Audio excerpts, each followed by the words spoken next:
ஓம் சாந்தி. இன்றைய சாகார முரளியிலிருந்து முக்கிய கருத்துக்கள். இன்றைய முரளியின் தேதி 7/1/2026. சிவபாபா சொல்கிறாங்க, இனிமையான குழந்தைகளே, ஒருபொழுதும் சட்டத்தை தன் கையில் எடுத்துக்கொள்ளக்கூடாது.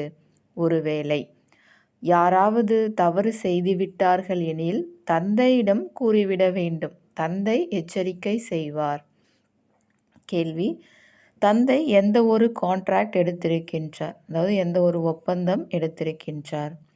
பாபா பதில் சொல்கிறாங்க, குழந்தைகளின் அவகுணங்களை நீக்கக்கூடிய ஒப்பந்தம் ஒரே ஒரு தந்தை தான் எடுத்திருக்கின்றார். குழந்தைகளின் குறைகளை தந்தை கேட்கின்ற பொழுது அதை நீக்குவதற்காக அன்பான முறையில் அறிவுரைகளை கொடுக்கின்றார். ஒருவேளை குழந்தைகளாகிய உங்களுக்கு மற்றவருடைய குறைகள் தென்பட்டாலும் நீங்கள் தனது கையில் சட்டத்தை எடுத்துக்கொள்ளக்கூடாது. சட்டத்தை கையில் எடுத்துக்கொள்வதும் கூட தவறாகும். ஓம் சாந்தி. இனிமையிலும் இனிமையான குழந்தைகள், புத்துணர்வு பெறுவதற்காக தந்தையிடம் வருகிறீர்கள். ஏனெனில் எல்லையற்ற தந்தையிடமிருந்து எல்லையற்ற உலகின் ராஜ்யம் அடைய வேண்டும் என்பதை குழந்தைகள் அறிவீர்கள். இதை ஒருபொழுதும் மறந்துவிடக்கூடாது. ஆனால் மறந்து விடுகிறீர்கள். மாயை மறக்க வைத்து விடுகிறது. ஒருவேளை மறக்க வைக்கவில்லை எனில் மிகுந்த குஷி இருக்கும். அகில் பாபா சொல்கிறாங்க, குழந்தைகளே, இந்த பேட்சை அடிக்கடி பார்த்து கொண்டே இருங்கள், சித்திரங்களையும் பார்த்து கொண்டே இருங்கள் என தந்தை புரிய வைக்கின்றார். இனிமையிலும் இனிமையான குழந்தைகளே என்று தந்தை கூறுகின்றார். இரவு பகல் இனிமையிலும் இனிமையான என்று கூறிக்கொண்டே இருக்கின்றார். இனிமையிலும் இனிமையான பாபா என்று குழந்தைகள் கூறுவது கிடையாது. இருவருக்கும் கூற வேண்டும் அல்லவா? ஏன்னா பாப்தாதா 2 பேர் இருக்காங்க, 2 பேருமே இனிமையானவர்கள் தானே. ஆனால் சிலர் தேக அபிமானத்தினால பாபாவுக்கு மட்டும் இனிமையிலும் இனிமையானவர்னு சொல்கிறாங்க. சில நேரம் தந்தைக்கு, சில நேரம் தாதாவுக்கு சொல்கிறாங்க. விஷயம் ஒன்றுதான். சில நேரங்களில் நிமித்தமான பிராமணையிடம், சில நேரங்களில் தங்களுக்குள் கோபப்பட்டு விடுகின்றனர். ஆக எல்லையற்ற தந்தை அமர்ந்து குழந்தைகளுக்கு அறிவுரை கொடுக்கின்றார். ஒவ்வொரு ஊரிலும் பல குழந்தைகள் உள்ளனர். அனைவருக்கும் எழுதி கொண்டே இருக்கின்றார். ஏன்னா பாபா கிட்ட ரிப்போர்ட் போகுதுங்களாம், இந்த குழந்தை கோபப்படுறாங்க அப்படின்னு சொல்லிட்டு. அதனால் பாபா சொல்கிறாங்க, நீங்கள் கோபப்படுகின்றீர்கள் என்று உங்களை பற்றிய ரிப்போர்ட் வருகின்றது. இதைத்தான் தேக அபிமானம் என்று எல்லையற்ற தந்தை கூறுகின்றார். அகில பாபா சொல்கிறாங்க, குழந்தைகளே, ஆத்ம அபிமானி ஆகுங்கள். அனைத்து குழந்தைகளுக்கும் ஏற்றத்தாழ்வு ஏற்பட்டு கொண்டுதான் இருக்கின்றது.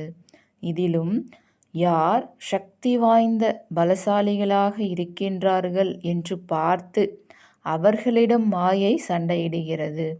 மகாவீர், ஹனுமான் போன்றவர்களையும் அசைப்பதற்கு முயற்சித்ததாக காண்பிக்கப்பட்டிருக்கிறது. இந்த மாதிரி உறுதியாக இருக்கக்கூடியவங்களை கூட மாயை அசைக்கிறதுக்கு முயற்சி பண்ணுது. இந்த நேரத்தில் தான் அனைவருக்கும் சோதனை செய்கின்றது. மாயையிடத்தில் வெற்றி தோல்வி என்பது அனைவருக்கும் ஏற்பட்டு கொண்டே இருக்கின்றது. பாபா சொல்கிறாங்க, யுத்தத்தில் அனைவருக்கும் நினைவு மறதி ஏற்படுகின்றது. யார் எந்த அளவிற்கு நினைவில் இருக்கின்றார்களோ, நிரந்தரமாக தந்தையை நினைக்கும் முயற்சி செய்கிறார்களோ, அவர்கள் நல்ல பதவி அடைய முடியும். பாபா சொல்கிறாங்க, ஸ்ரீமத் படி நடந்து கொண்டே இருக்க வேண்டும். ஸ்ரீமத் படி நடந்தால்தான் சிரேஷ்டம் ஆவீர்கள். இதற்கு யாரிடமும் சண்டையிட வேண்டிய அவசியம் கிடையாது. சண்டையிடுவது என்றால் கோபப்படுவதாகும். தவறு ஏதாவது நடக்குது அப்படின்னா அப்போ பாபா கிட்ட ரிப்போர்ட் பண்ணுங்கள். நீங்கள் அவங்கள பற்றி மற்ற யார்கிட்டையும் சொல்லக்கூடாது, சுட்டி காட்டக்கூடாது. இது கூட சட்டத்தை கையில் எடுப்பது போல் அப்படின்றார் பாபா. எப்படி அங்கே உலகாய கவர்மெண்ட் அரசாங்கம் சட்டத்தை கையில் விடுறது கிடையாது. இப்போ யாராவது ஏதாவது தவறு செய்கிறாங்க, அடிக்கிறாங்க, குத்துறாங்க, மர்டர் பண்ணுறாங்க அப்படின்னா திரும்பி அதை ரிப்பீட் பண்ண விட மாட்டாங்க. அவங்க கம்ப்ளைண்ட் பண்ணணும், அப்புறம் அவங்க மேலே கேஸ் ஃபைல் பண்ணுவாங்க. இப்படி தான் நடக்கும். அதுபோல தான் இங்கேயும் நீங்களே இவங்க இந்த தவறு பண்ணுறாங்க, டைரெக்டாக அவங்கக்கிட்டயே போயிட்டு கேட்குறது, மற்றவங்க கிட்ட சொல்கிறது, இந்த மாதிரிலாம் செய்யக்கூடாதுன்றார் பாபா. பாபா கிட்ட சொல்லுங்கள், பாபா எல்லாருக்குமே எச்சரிக்கை செய்வார். பாபா மிக இனிய யுக்தியை கூறுவார், இனிய முறையில் அறிவுரை கூறுவார். தேக அபிமானி ஆவதால் தனது பதவியை குறைத்து கொள்கின்றனர். ஏன் நஷ்டம் ஏற்படுத்தி கொள்ள வேண்டும்? அகையில பாபா சொல்கிறாங்க, எவ்வளோ முடியுமோ பாபாவை மிக அன்பாக நினைவு செய்து கொண்டே இருங்கள். எந்த தந்தை உலக ராஜ்யத்தை கொடுக்கின்றாரோ அந்த எல்லையற்ற தந்தையை மிகுந்த அன்புடன் நினைவு செய்யுங்கள். தெய்வீக குணங்களை தாரணை செய்தால் போதும். யாரையும் நிந்திக்க கூடாது. தேவதைகள் யாரையாவது நிந்திக்கிறார்களா என்ன? சில குழந்தைகள் நிந்தனை செய்யாமல் இருப்பதே கிடையாது. அகையால பாபா சொல்கிறாங்க, நீங்கள் பாபா கிட்ட சொல்லுங்கள், பிறகு பாபா மிக அன்பாக புரிய வைப்பார். இல்லைன்னா உங்களுடைய நேரம்தான் வீணாகிடுன்றார். அகையால யார்கிட்டையும் வாதம் விவாதம் செய்யாமல் இருக்கிறது ரொம்ப நல்லது அப்படின்றார். நாம் புது உலக ராஜ்யத்தை ஸ்தாபனை செய்து கொண்டு இருக்கிறோம். ஆகையால் உங்களுக்குள் எவ்வளவு போதை இருக்க வேண்டும்? முக்கியமானது நினைவு மற்றும் தெய்வீக குணங்கள். குழந்தைகள் சக்கரத்தை நினைக்கவே செய்கிறீர்கள். அது எளிதாக நினைவிற்கு வந்துவிடும். 84 பிறவி சக்கரம் அல்லவா? உங்களுக்கு சிருஷ்டியின் முதல் இடை கடை கால அளவு பற்றி தெரியும். பிறகு மற்றவர்களுக்கும் மிகுந்த அன்புடன் அறிமுகம் கொடுக்க வேண்டும். தந்தை குழந்தைகளை எச்சரித்து கொண்டே இருக்கின்றார். ஒவ்வொரு அடியிலும் நினைவு செய்து செய்து சுகமடையுங்கள். தேகத்தின் அனைத்து துக்கங்களும் நீங்கிவிடும். அரை கல்பத்திற்கு நீங்கிவிடும் என தந்தை சுகதாமத்தை ஸ்தாபனை செய்கின்றார். மாயை ராவணன் துக்கதாமத்தை ஸ்தாபனை செய்கின்றான். இதையும் குழந்தைகளாகிய நீங்கள் வரிசை கிரமமாக புரிந்திருக்கின்றீர்கள். தந்தைக்கு குழந்தைகளின் மீது எவ்வளவு அன்பு இருக்கிறது! ஆரம்பத்திலிருந்தே தந்தையின் அன்பு இருக்கின்றது. தந்தை ஞானம் நிறைந்தவராவார். குழந்தைகள் சிறிது சிறிதாக ஞானம் அடைகின்றனர். இருப்பினும் மாயை மறக்க வைத்து விடுகிறது. குஷியாக இருக்க விடுவது கிடையாது. அதில் பாபா சொல்கிறாங்க, குழந்தைகளுக்கு நாளுக்கு நாள் குஷியின் அளவு அதிகரிக்க வேண்டும். சத்யுகத்தில் குஷியின் அளவு அதிகமாக இருந்தது.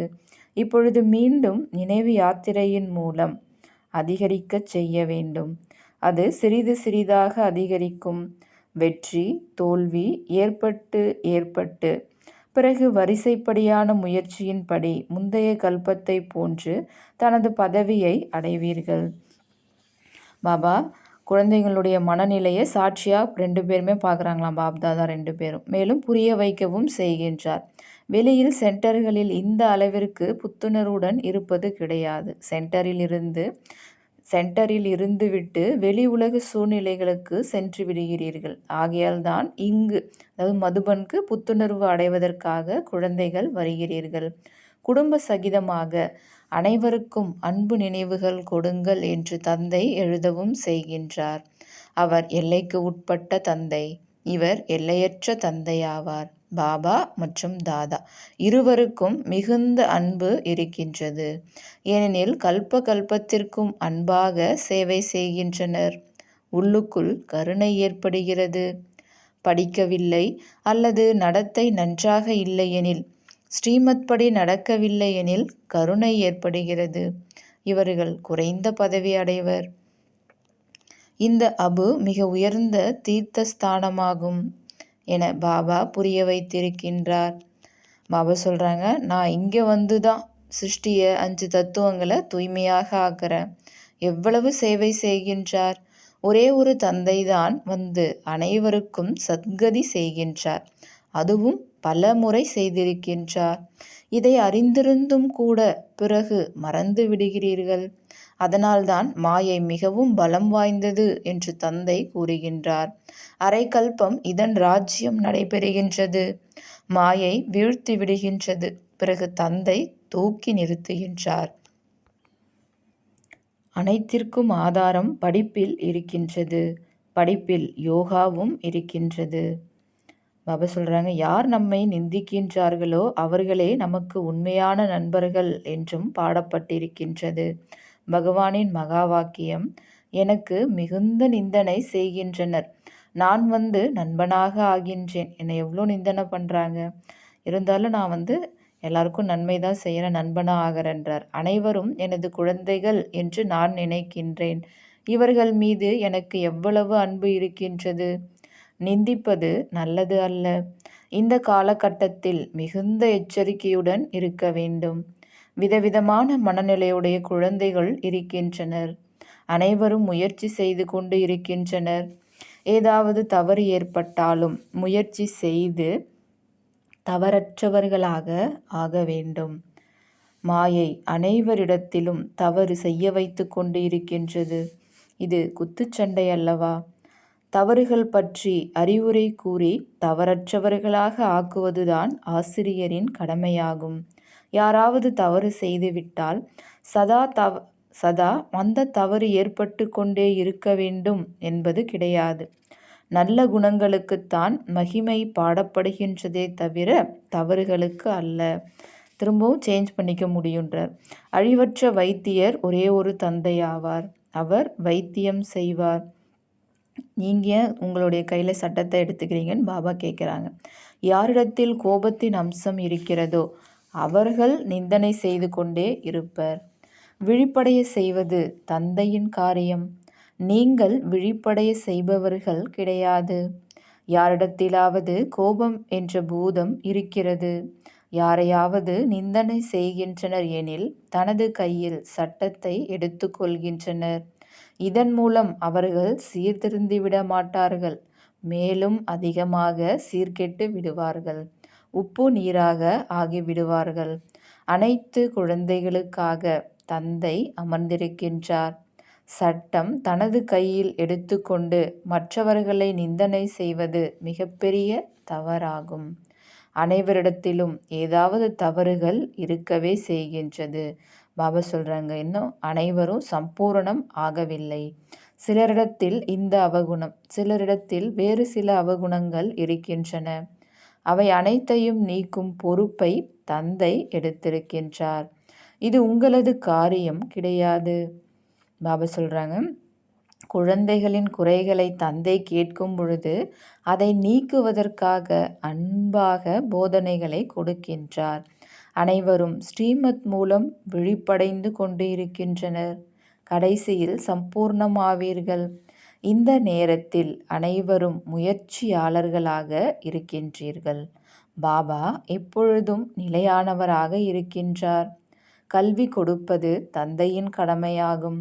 பிறகு அதன்படி நடப்பது நடக்காதது அவரவர்களது அதிர்ஷ்டத்தில் இருக்கின்றது.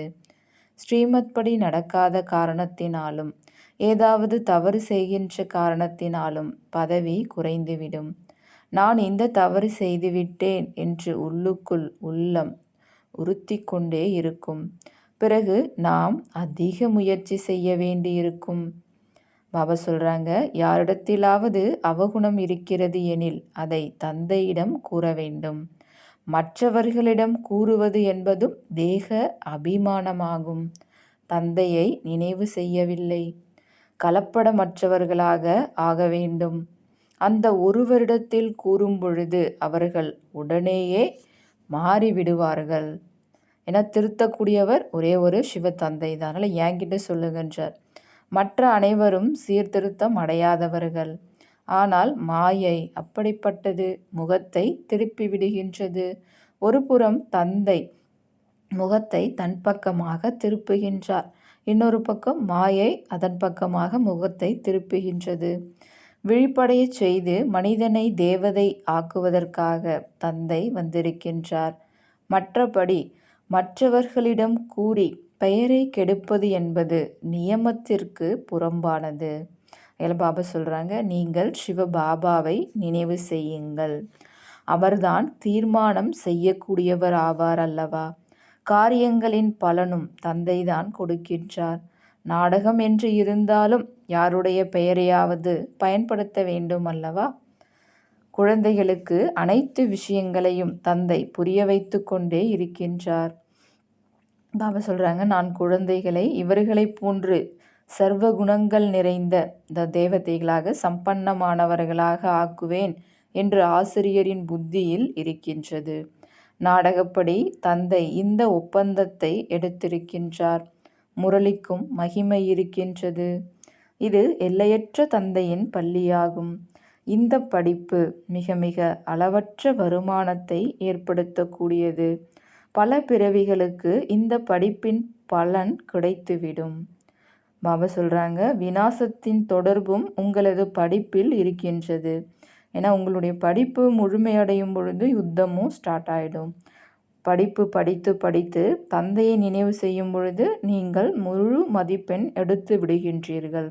தேர்வு வருகின்ற பொழுது யுத்தம் ஏற்பட்டுவிடும். அவர் சொல்கிறாங்க, இது புது உலகிற்கான முற்றிலும் புதிய ஞானம். அதனால்தான் மனிதர்கள் பாவம் குழப்பமடைகின்றனர். நல்லது. இனிமையிலும் இனிமையான தேடி கண்டெடுக்கப்பட்ட செல்லமான குழந்தைகளுக்கு தாய் தந்தையாகிய பாப் தாதாவின் அன்பு நினைவுகள் மற்றும் காலை வணக்கம். ஆன்மீக குழந்தைகளுக்கு ஆன்மீக தந்தையின் அன்பு நினைவுகள் மற்றும் நமஸ்காரம். ஆன்மீக தந்தைக்கு ஆன்மீக குழந்தைகளின் அன்பு நினைவுகள், காலை வணக்கம் மற்றும் நமஸ்காரம். பாபா தாரணைக்கான முக்கிய சாரம். ஃபஸ்ட்டு பாயிண்ட் சொல்கிறாங்க, மற்றவர்களது அவகுணத்தை பார்த்து அவர்களை இகழக்கூடாது. ஒவ்வொருவரிடத்திலும், அதாவது எல்லோரிடமும் அவர்களது அவகுணத்தை பற்றி கூறக்கூடாது. தனது இனிமைத்தன்மையை விட்டுவிடக்கூடாது. கோபத்தில் வந்து யாரையும் எதிர்க்கக்கூடாது. பாபா 2வது பாயிண்ட் சொல்கிறாங்க, அனைவரையும் சீர்திருத்தக்கூடியவர் ஒரே ஒரு தந்தை மட்டுமே. ஆகையால் அந்த ஒரே ஒரு தந்தையிடம் மட்டுமே அனைத்தையும் கூற வேண்டும். ஒருவரை மட்டுமே நினைவு செய்பவர்களாக ஆக வேண்டும். முரளியை ஒருபொழுதும் தவறவிடக்கூடாது. பாபா இன்னைக்கு வரதானம் தராங்க. சதா துணையின் ஸ்மிருதியை, சாட்சி நிலையை அனுபவம் செய்யக்கூடிய சிவமய சக்தி சுரூபம், அதாவது இணைந்தவர் ஆகுக. சதா துணையின் ஸ்மிருதியை, சாட்சி நிலையை அனுபவம் செய்யக்கூடிய சிவமய சக்தி சுரூப இணைந்தவர் ஆகுக. விளக்கம். எப்படி ஆத்மா ஷரீரம் இரண்டும் இணைந்தே உள்ளனவோ, எதுவரை இந்த சிருஷ்டியின் மீது பார்ட் உள்ளதோ அதுவரை தனியாக ஆவது இல்லை. அதேபோல் சிவன் மற்றும் சக்தி இரண்டிற்கும் இடையில் அவ்வளவு ஆழமான சம்பந்தம் உள்ளது. யார் சதா சிவசக்தி சுரூபத்தில் நிலைத்திருந்தவாறு செல்கிறார்களோ அப்பொழுது அவர்களின் ஈடுபாட்டில் மாயா விக்னத்தை ஏற்படுத்த முடியாது. அதாவது சிவசக்தின்ற அந்த கம்பைன்டு சொரூபத்தில் இருக்கும் பொழுது மாயாவும் தடை ஏற்படுத்த முடியாது. இப்போ நீங்கள் அவருடைய துணையில் இருக்கும் பொழுது அந்த துணையினுடைய அனுபவத்தையும் செய்வீங்க, கம்பைண்டாக இருக்கும் பொழுது. பிறகு சாட்சி நிலையினுடைய அனுபவமும் செய்வீங்க. அதே போல் பாபா சொல்கிறாங்க, சாக்காரத்தில் யாரோ கூடவே இருக்கும்படியான அந்த மாதிரியான ஒரு அனுபவம் ஏற்படும் அப்படின்றார். ஸ்லோகன். தடையற்ற மற்றும் ஏக்ரஸ்திதியின் அனுபவம் செய்வதற்காக ஏகாக்கிரதாவின் அபியாசம் செய்யுங்கள். தடையற்ற மற்றும் ஏக்ரஸ்திதியினுடைய அனுபவம் செய்வதற்காக ஏகாக்கிரதாவினுடைய அபியாசம் செய்யுங்கள். இன்றைய அவ்யக்த இஷாரா. தற்போதைய சமயத்தில் தன்னை நான் டீச்சர், நான் மாணவன், நான் சேவாதாரி என்று புரிந்து கொள்வதற்கு பதிலாக அமிர்த வேளையில் இருந்து இந்த அபியாசம் செய்யுங்கள். நான் சிரேஷ்ட ஆத்மா, மேலிருந்து வந்திருக்கின்றேன். இந்த பழைய உலகத்தில், பழைய சரீரத்தில் சேவைக்காக வந்திருக்கின்றேன். நான் ஆத்மா என்னும் இந்த பாடத்தை உறுதியாக ஆக்குங்கள். நான் தேகதாரி என்ற பாடம் பக்காவாக உள்ளது. ஆனால் நான் ஆத்மா, தேகத்தை விட்டு விடுபட்டு இருக்கின்றேன் எனும் இந்த பாடத்தை பக்காவாக, அதாவது உறுதியாக ஆக்குங்கள். அச்சா. ஓம் சாந்தி.